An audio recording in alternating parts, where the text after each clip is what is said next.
নমস্কার, আমি শ্রাবণী। রোজকার মতো আজও আমি এসে গেছি তোমাদের একটা গল্প শোনাতে। আমার এই চ্যানেলটিতে আমি তোমাদের রোজ বিভিন্ন লেখক লেখিকাদের লেখা নানা ধরনের ছোট গল্প শোনাবার চেষ্টা করি। আজকে আমি তোমাদের অতুল গুপ্ত মহাশয়ের লেখা একটি ছোট গল্প, যার নাম নদী পথে, এটি শোনাবার চেষ্টা করব। তো বন্ধুরা, প্রথমেই তোমাদের জানাই যে আমি একজন শারীরিক প্রতিবন্ধী। নিজের প্রতিবন্ধকতাকে দূরে সরিয়ে রেখে নিজের একটা পরিচয় তৈরি করব, সেই লক্ষ্যেই তোমাদের এই গল্প শোনানোর কাজটা শুরু করেছি। তোমাদের সাহায্য বা সাপোর্ট পেলে তবেই আমি এই কাজে সফল হতে পারব। তো বন্ধুরা, আমি তোমাদের রিকোয়েস্ট করছি, প্লিজ প্লিজ তোমরা আমার বলা গল্পগুলো স্কিপ না করে গিয়ে পুরোটা শোনো। আমার চ্যানেলটা সাবস্ক্রাইব করো, লাইক করো, কমেন্ট করো ও একটু শেয়ার করে দাও, যাতে আরও সবাই আমার চ্যানেলটা সাবস্ক্রাইব করে আমাকে একটু সাপোর্ট করে।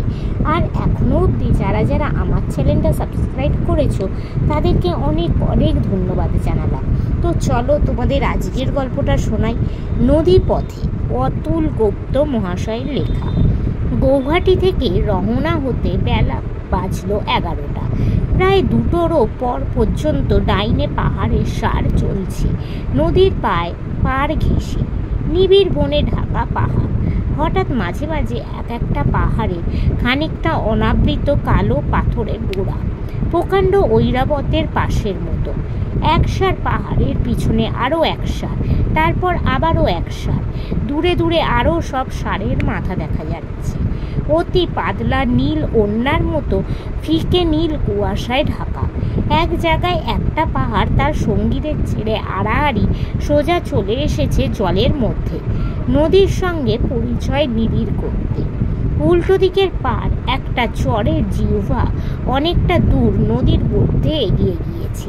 এই জায়গাটা স্টিমার পার হলো অতি সাবধানে। বাঁ দিকের পাহাড় সব দূরে দূরে, তৃণলে উঁচু চর চলছে মাইলের পর মাইল।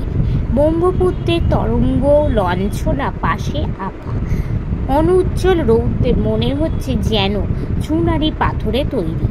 আজও আকাশে মেঘ আছে, তবে রোদকে ঢাকতে পারেনি, শুধু নিষ্প্রভ করেছে। ডান দিকের পাহাড়ের প্রাচীরটা যখন একটু একঘেয়ে বোধ হচ্ছে, এমন সময় হঠাৎ পাহাড় গেল দূরে সরে। পূর্ব বাংলার শীতের নদীর পরিচিত রূপটি ফুটে উঠল। এখানে ওখানে ছড়ানো চরে শুভ্র বালু কেটে কালো নীল জলের ধারা, দিক চক্র বলে গাছের ঘন রেখা। বেলা পড়ে আসছে। কেবিনের সামনে বেতের উশরিতে রোদে বসে আছি। সম্মুখে একটা গোল চর, চারিদিকে নীল পাহাড়।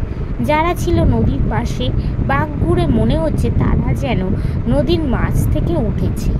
একখণ্ড কালো মেঘ সূর্যকে আড়াল করেছে। রূপালি জরির পাড় দেয়া নীলাম্বরীর আঁচল, মাঝখানে একটা চোখ ঝলসানো গোল ফুটো দিয়ে নীল আকাশ দেখা যাচ্ছে। নদীতে রঙের স্রোত, সব মিলে মনে হচ্ছে যেন টান্নারের একখানা ছবি।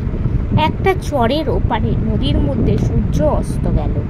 আগুনের প্রকাণ্ড গ্লোব, ঘড়িতে 5টা 6 মিনিট, অনেকটা পূর্বে চলে এসেছি।